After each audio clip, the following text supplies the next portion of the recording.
Hi, this is Asperger again. I know it's taken me a while to create a new video, but a lot has been happening recently.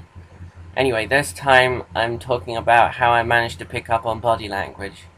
Now, going through school, facing the bullying I went through, I took notice of their actions, the way they looked at me, what they said, and the way they said it.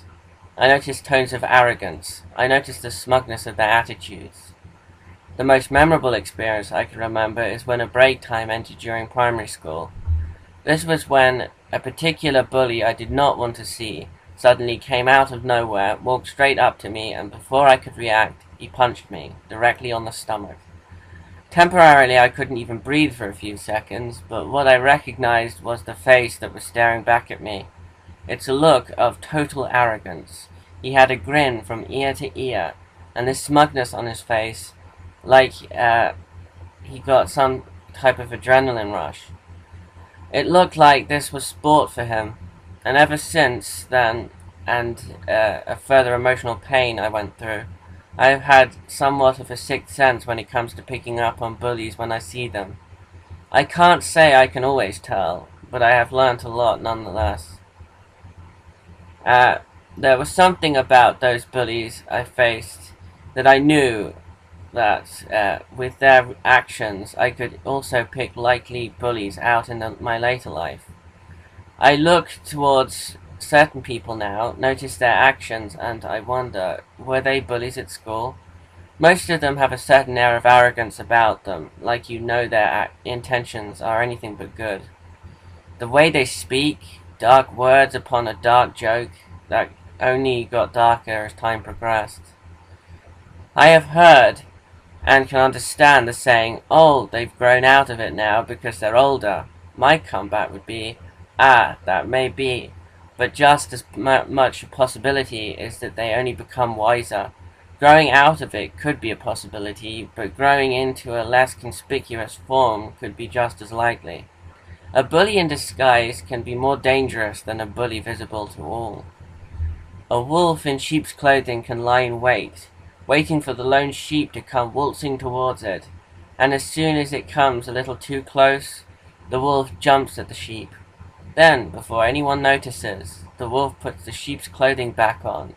Other sheep come to investigate, but all they see is a wounded sheep and another sheep.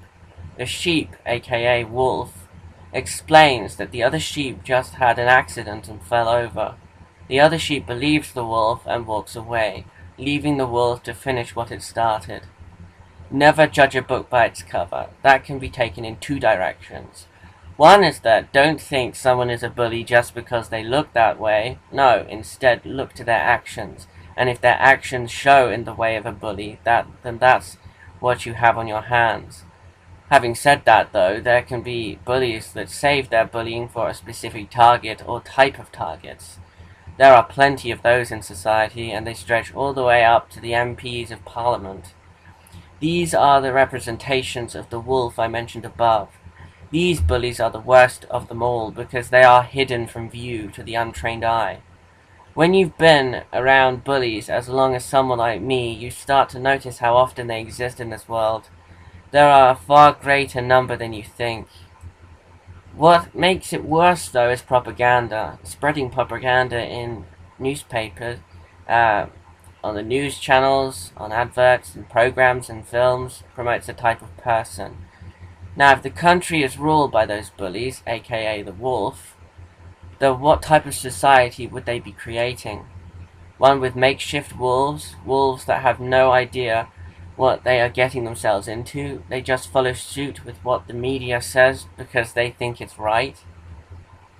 I am under no illusion believing that bullies simply grow up and out of their actions, because in this world of corruption, can you honestly think that they have truly grown up?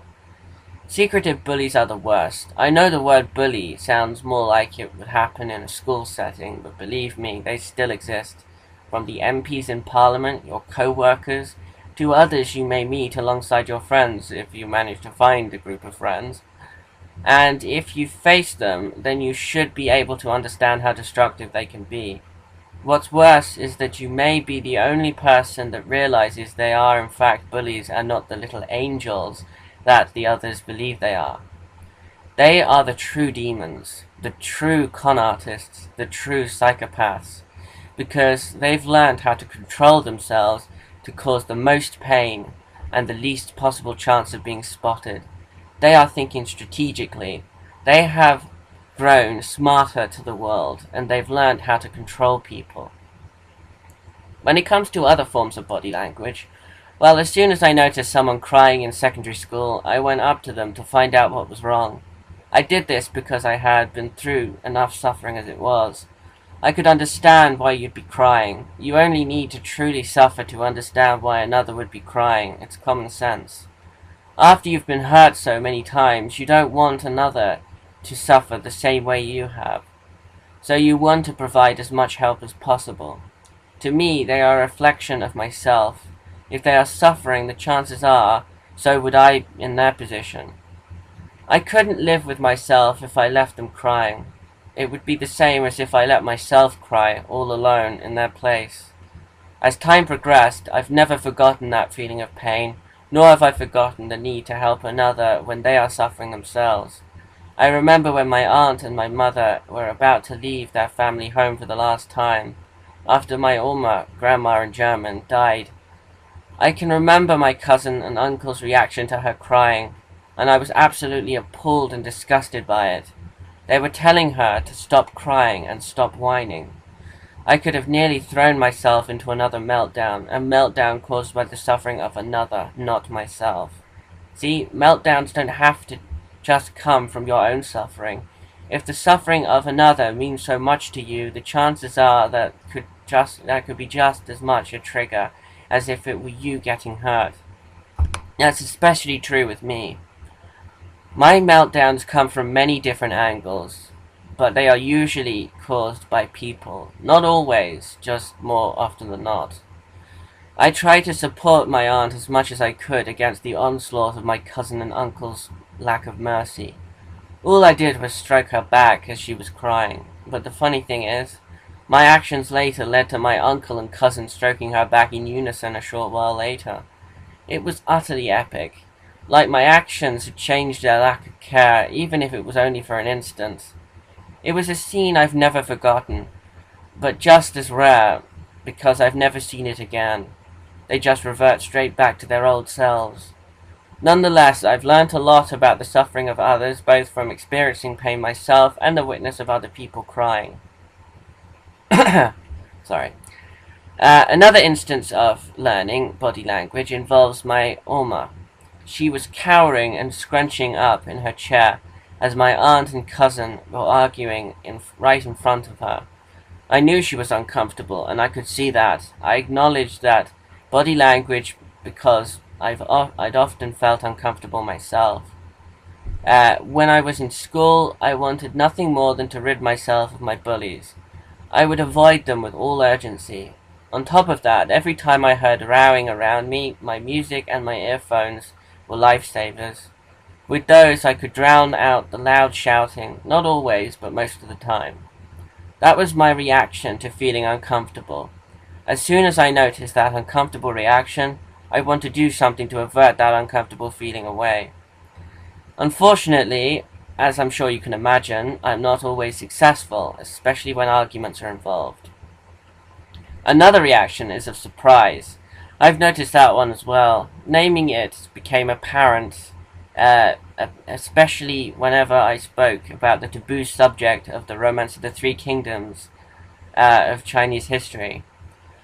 I've known for some time how it's been a subject to avoid, being a specialist interest of mine. I've learnt to try to block it from conversation. I can remember when I tried talking about it to my uncle once and he fell asleep in the middle of the conversation. I think that told me all I needed to know, and when I see the wide eyes and gaping mouth, that's the look of surprise, alright. I couldn't help but laugh inside my head every time I see that reaction, whenever I talk about the Romance of the Three Kingdoms of China. In truth, I think you start to become aware of this body language from a younger age, from both observing people, TV and video games, etc. The truth is, I never managed to get to rid myself of my naivety until I was in secondary school. It was a gradual process, and the acknowledgement of the impact these different body languages, emotions, and reactions became concreted into my mind the more I suffered. I had to learn body language because of what was around me. It forced me to become aware. There was only one instance where I really failed to read body language, but it was more to do with a pain I'd experienced in the last year of primary school after I lost my naivety. This body language was the shy smile, from an emotional pain I experienced in the second year of secondary school. The very emotional reaction that shows interest, that someone wants to get to know you better. I missed that reaction because I was hurt so much. I disbelieved that it was genuine.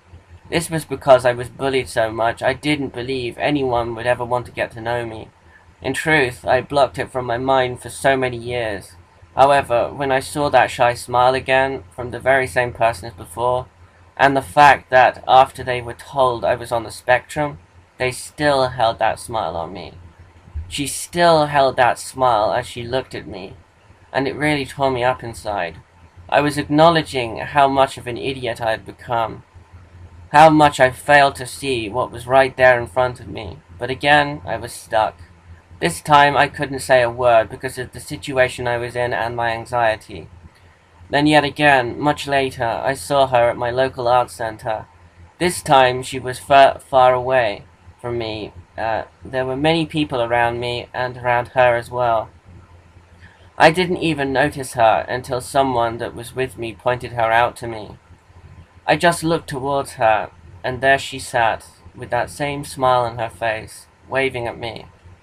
I just looked at her, smiled and waved back, but I knew there was no way I could go up to her with my anxiety. My family that I was with asked me if I wanted to go up to her, but I said I couldn't.